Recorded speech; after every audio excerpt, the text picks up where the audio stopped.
দুর্দান্ত লুকে আবারও ভাইরাল হলো শাকিব খান। যেমনই স্টাইলিশ চেহারা তেমনই স্টাইলিশ চুলের কাটিং, সবকিছু মিলিয়ে শাকিব খানকে দুর্দান্ত লাগছে বরবাদের এই লুকগুলোতে।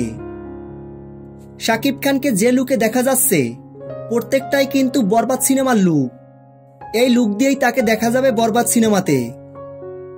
বরবাদ সিনেমাটি নিয়ে দর্শকদের অনেক বেশি আগ্রহ, কেননা সিনেমাটি ওয়ার্ল্ড ওয়াইড মুক্তি পাবে। অন্যদিকে সিনেমাটিতে কিন্তু বেশিরভাগই ভারতীয় কলা কৌশলীরা রয়েছেন এবং এই বরবাদ সিনেমার শুটিংও হচ্ছে মুম্বাই।